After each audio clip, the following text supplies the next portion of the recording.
রাজধানী জুড়ে একের পর এক গড়ে উঠছে বহুতল ভবন। নগরায়ন হলেও বাড়েনি সেবার মান। উল্টো দিন দিন কমেছে কৃষি জমি, নদী, খাল, খেলার মাঠ সহ নাগরিক নানা সুবিধা, বেড়েছে যানজট ও ভোগান্তি। এই অবস্থায় রাজধানী পরিকল্পিত উন্নয়ন ও সেবার মান বাড়াতে ড্যাব বাস্তবায়ন জরুরি বলছে রাজুক। তবে নগর পরিকল্পনাবিদরা বলছেন, কোনো নির্দিষ্ট এলাকা বা গোষ্ঠী নয়, সামগ্রিকভাবে সেবার মান বাড়াতে চাই অন্তর্ভুক্তিমূলক উন্নয়ন। ড্যাব নিয়ে তরিক ইসলামের 2 পর্বের ধারাবাহিকের আজ দেখুন শেষটি। রাজধানী ঢাকা স্বপ্ন কিংবা জীবিকার তাগিদে প্রতিদিনই তিলোত্তমা রাজধানীতে ভিড় দেশের বিভিন্ন প্রান্ত থেকে আসা সাধারণ মানুষের। আর তাদের আবাসনে গড়ে উঠেছে একের পর এক ইমারত। অপরিকল্পিত নগরায়ন আর দখল দূষণে বিপর্যস্ত রাজধানীর নদী, খাল ও বাতাস, বেড়েছে যানজট ও ভোগান্তি।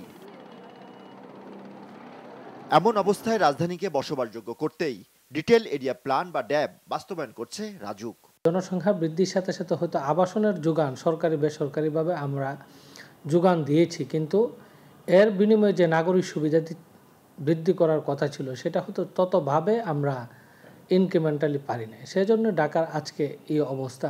তবে ড্যাব প্রস্তুত এবং তা বাস্তবায়নে রাজুকের এমন সিদ্ধান্তকে আত্মঘাতী বলছেন এ নগর পরিকল্পনাবিদ। এই যে 48,700 থেকে 800 প্রতি বর্গ কিলোমিটারের নগরী, এটি অনন্য এবং এটিকে আমি বোঝা হিসেবে দেখতে পারি, সম্ভাবনা হিসেবে দেখতে পারি।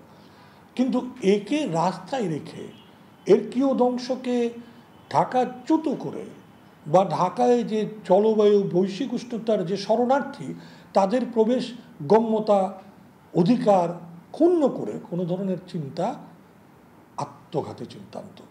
কোনো নির্দিষ্ট গোষ্ঠীকে সুবিধা দিতেই এমন সিদ্ধান্ত কিনা এমন প্রশ্নে রাজুক জানায়, ড্যাবকে বিতর্কিত করতে অপপ্রচার চালাচ্ছে একটি গোষ্ঠী।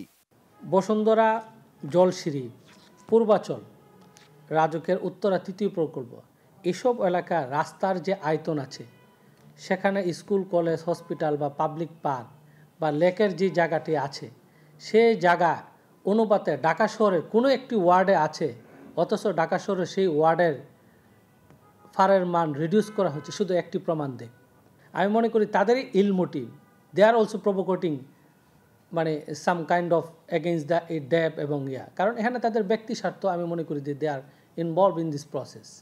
রাজধানীর জনসংখ্যা, নাগরিক সুবিধা ও চাহিদা বিবেচনায় প্রতি 3 বছর পর পর থাকছে ড্যাব রিভিউ সুবিধা।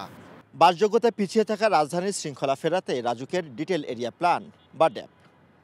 তবে ঘনবসতিপূর্ণ এ শহরের বিপুল জনসংখ্যার আবাসন চাহিদা নিশ্চিত ও ড্যাব বাস্তবায়নকে বড় চ্যালেঞ্জ হিসেবে দেখছেন এ খাত সংশ্লিষ্টরা। তরিক ইসলাম, দেশ টিভি, ঢাকা।